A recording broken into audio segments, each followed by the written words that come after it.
वर्ध्यातील रोठा येथे 12 वर्षीय मुलीच्या हत्येप्रकरणी आणि अत्याचाराच्या संशयाच्या निषेधार्थ आज वर्धा बंदची हाक देण्यात आली आहे। आरोपीला फाशीची शिक्षा द्यावी तसंच प्रकरणाची सुनावणी फास्ट ट्रॅक न्यायालयात करावी या मागण्यांसाठी शांततापूर्ण आक्रोश मोर्चा काढण्यात येणार आहे। विविध सामाजिक संघटना आणि नागरिक या मोर्चात सहभागी होणार असून मोर्चा छत्रपती शिवाजी महाराज चौकातून जिल्हाधिकारी कार्यालयावर धडकणार आहे।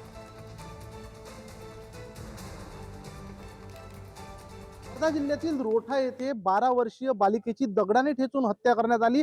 सोबतच अत्याचाराचाही संशय असल्याने सर्वत्र हळहळ व्यक्त होत आहे। या घटनेच्या निषेधार्थ आज वर्धा बंदची हाक देण्यात आलेली आहे। मी सध्या वर्ध्यातील मुख्य बाजारपेठेमध्ये आहे। दृश्यांमध्ये आपण पाहू शकता व्यापाऱ्यांनी वर्धा बंदच्या आव्हानाला उत्स्फूर्त प्रतिसाद देत आपली दुकाने बंद ठेवलेली आहे।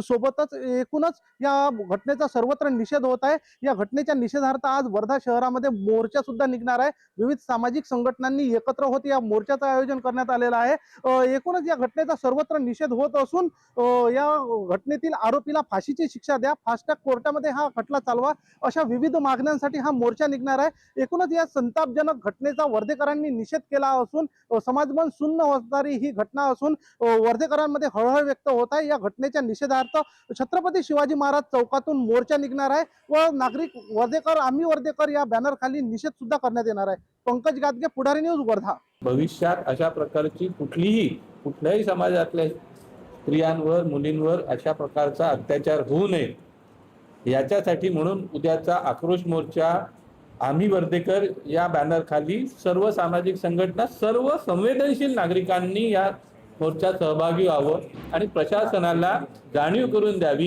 की अशा पद्धतीच्या अत्याचाराच्या घटनांमध्ये जर का कोणी आरोपी असो, मग तो कुठल्याही समाजाचा असो, कुठल्याही राजकीय वर्चस्वाचा असो, त्याला शिक्षा ही कठोरात कठोर झाली पाहिजे।